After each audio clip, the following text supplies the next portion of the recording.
भक्ति, प्रेम और आत्मसमर्पण की साक्षात मूर्ति थी, जिनका नाम है संत मीराबाई।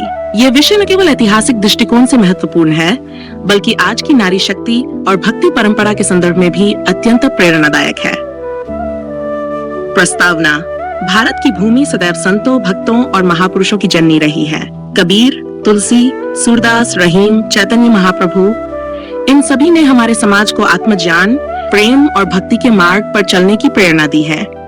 इसी परंपरा में एक नाम आता है मीराबाई का, जिन्होंने अपना संपूर्ण जीवन श्री कृष्ण की भक्ति में समर्पित कर दिया। मीरा का जन्म और प्रारंभिक जीवन। मीराबाई का जन्म हिहॉट 998 ईस्वी के आसपास राजस्थान के नागौर जिला में हुआ था।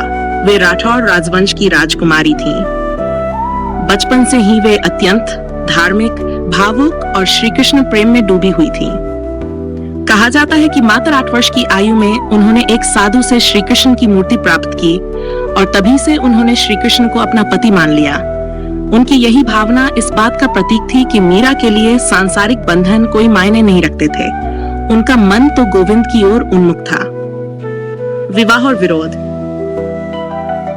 मीरा का विवाह उदयपुर के शासक राणा भोजराज से हुआ था, जो कि मेवाड़ के राज परिवार से थे। विवाह के बाद भी मीरा की भक्ति में कोई अंतर नहीं आया।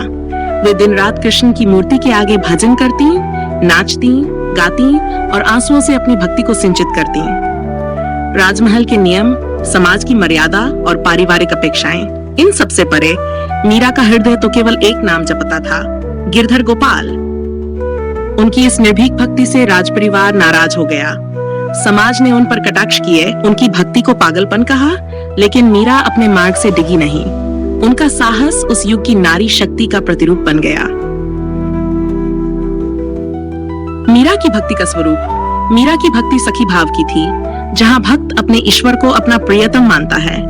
वह प्रेम इतना शुद्ध, निर्मल और आत्मिक होता है कि उसमें देह की कोई कामना नहीं होती। मीरा के पदों में हम पाते हैं कि वे श्री कृष्ण को कभी प्रियतम कहती हैं, कभी पति तो कभी मित्र। उनकी भक्ति में करुणा है, वेदना है, मिलन की चाह है और सबसे अधिक है आत्मसमर्पण। उदाहरण के लिए मीरा का ये प्रसिद्ध पद देखिए: पायो जी मैंने राम रतन धन पायो, वस्तु अमोलिक दी मेरे सतगुरु, कृपा करी अपनायो। इस पद में मीरा अपने संत गुरु के प्रति कृतज्ञता प्रकट करती हैं, जिनके माध्यम से उन्हें श्री कृष्ण नाम का अमूल्य रत्न प्राप्त हुआ। समाज और मीरा का टकराव। मीरा की भक्ति जहां एक ओर अद्वितीय थी, वहीं दूसरी ओर समाज के कट्टरपंथियों के लिए चुनौती भी। एक राजमहल की स्त्री मंदिरों में जाकर हरिजनों के साथ भजन गाती, नाचती, झूमती, यह उस समय के लिए अकल्पनीय था।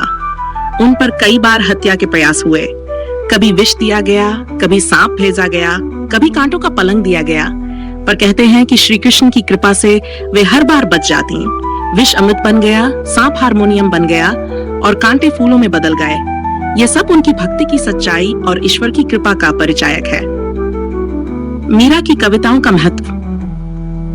मीराबाई ने हजारों पदों की रचना की, जिनमें से कई आज भी भजन, कीर्तन और शास्त्रीय संगीत का अभिन्न हिस्सा हैं।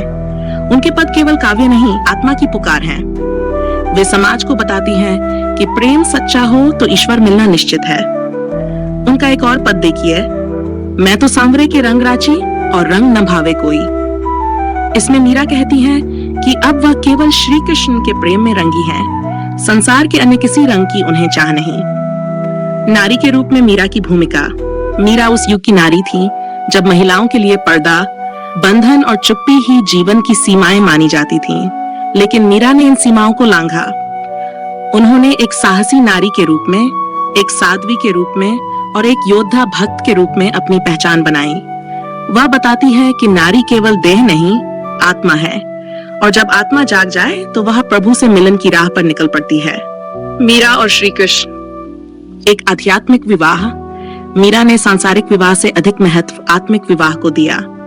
वे स्वयं को श्री कृष्ण की दासी, प्रिया और पत्नी मानती थीं।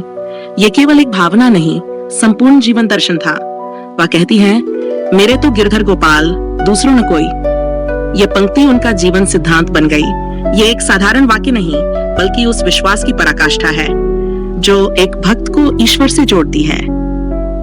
अंतिम समय और मोक्ष की प्राप्ति। जीवन के अंतिम वर्षों में मीरा वृंदावन और द्वारका में रहीं। कहा जाता है कि द्वारकाधीश मंदिर में उन्होंने अंततः श्री कृष्ण में लय प्राप्त की। जब उन्हें संसार से विरक्ति हुई तब वे प्रभु के सम्मुख विलीन हो गईं।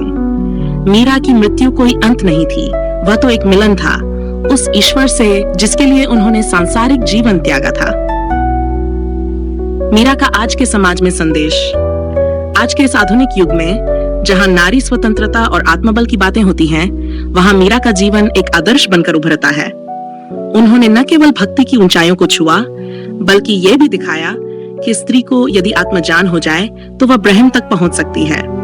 वे बताती हैं कि प्रेम, भक्ति, साहस और आत्मसमर्पण ये 4 तत्व हों तो कोई भी स्त्री मीरा बन सकती है। मीराबाई केवल एक भक्त नहीं थी, वे एक क्रांतिकारी विचार थी। उन्होंने अपने समय की रूढ़ियों को तोड़ा, प्रेम और भक्ति को एक नई परिभाषा दी और ये सिद्ध किया कि ईश्वर केवल मंदिरों में नहीं बल्कि भक्त के हृदय में वास करते हैं। आज हम सभी को उनसे ये सीखने की आवश्यकता है कि सच्चा प्रेम, सच्ची भक्ति और आत्मसमर्पण की शक्ति क्या होती है। चलते चलते मीरा के ही शब्दों में, भक्ति मार्ग कठिन है भारी, कोई विरला पावे। प्रेम दीवानी मीरा कहे, बिना प्रेम के जीवन अधूरा। जय श्री कृष्ण। धन्यवाद।